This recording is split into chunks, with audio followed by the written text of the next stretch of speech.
Aqui eu tenho duas moléculas, o bicarbonato de sódio e o ácido acético, o vinagre. E nós vamos fazer um experimento com essas duas moléculas. Moléculas são constituídas de átomos que são ligadas por ligações químicas e dentro de uma célula humana existem várias moléculas. Existem também organelas que estão contidas dentro de uma membrana. A célula é a menor unidade da vida. Então aqui nós não temos vida, nós temos apenas moléculas. Não tem uma membrana, não tem um núcleo, não tem um DNA. Mas a gente vai fazer um experimento, então, misturando o bicarbonato com o ácido acético. Vamos para o banheiro para não fazer uma bagunça. Eu vou colocar 2 colheres de sopa de bicarbonato.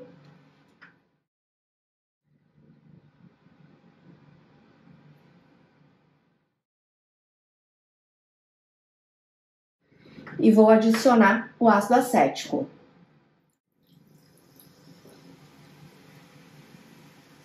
Essa reação do bicarbonato, que é o NaHCO3, com o ácido acético, que é o CH3COOH, é uma reação espontânea que gera gás carbônico, CO2, água, H2O, e acetato de sódio, CH3COONA, que é um íon de sódio com o acetato.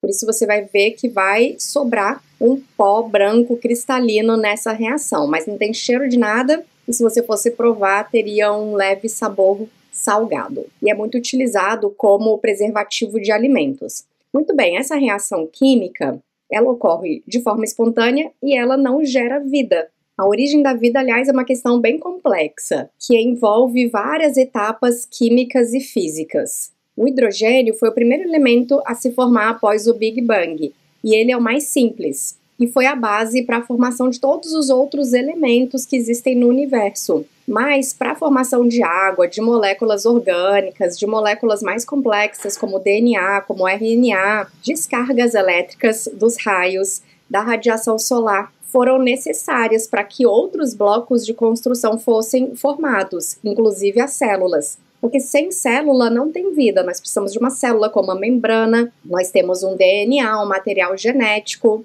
Pensava-se que o material genético é que dava origem a essas reações químicas, mas não, várias reações químicas são espontâneas. Existe um autor chamado Paul Nurse, vou deixar o livro dele aqui embaixo para você, que diz que para termos vida precisamos de 5 componentes. A célula, que é a unidade básica da vida, a vida se organiza em torno da célula. Os genes, que são o código da vida, que carregam a informação que vai passar de geração para geração. A evolução, que é a força que está por trás das adaptações. O funcionamento químico e bioquímico que permite às células realizarem funções complexas de maneira organizada. E a capacidade da célula em armazenar, processar e transmitir informações. Esse aqui é o nosso mapa metabólico, ele mostra tudo o que acontece no nosso corpo. Aqui vemos a síntese de colesterol, a síntese de hormônios esteroides, o metabolismo dos carboidratos, a formação de glicogênio, que é a forma como estocamos carboidratos no nosso corpo, no nosso fígado, nos nossos músculos. Vemos o metabolismo oxidativo, a queima de substratos para a formação de energia. O metabolismo dos aminoácidos, que vai formar uma série de substâncias, incluindo os neurotransmissores, dopamina, norepinefrina, epinefrina, serotonina, melatonina. O ciclo da ureia, a síntese das purinas, das pirimidinas que vão formar o nosso DNA, a síntese e degradação do M. E nesse mapa metabólico destaca-se esse grande ciclo, o ciclo de Krebs. O ciclo de Krebs é fundamental para a formação de energia e para o fornecimento de carbonos para a geração de todas essas outras moléculas aqui nesse mapa metabólico. Então, o metabolismo é o que nos mantém vivos. Não adianta eu ter apenas a informação genética é importante, vai determinar não só a cor da minha pele, a cor dos meus olhos, a textura do meu cabelo, mas também a propensão a determinadas doenças. Só que só isso não importa. Se eu analisar minha célula agora, você vai ali encontrar o meu DNA com a sua sequência de bases nitrogenadas, mas se eu morresse hoje, você avaliasse também as minhas células, você encontraria o mesmo DNA.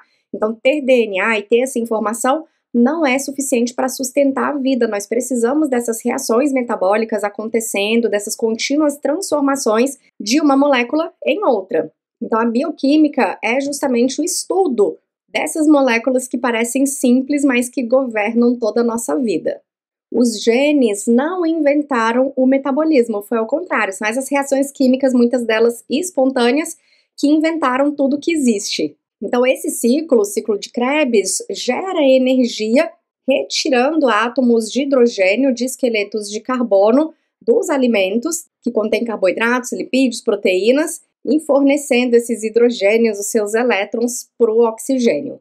Existem muitos intermediários no ciclo de Krebs que vão fornecer blocos de construção das células e de muitas substâncias que ela produz. E o que é interessante é que, além de energia, essas moléculas vão sinalizar o estado das células para os genes. E aí esses genes vão se ligar ou se desligar. Então, o ciclo de Krebs acaba controlando milhares de genes. Tem um livro muito legal do Dr. Nick Lane sobre isso, vou deixar abaixo também para você.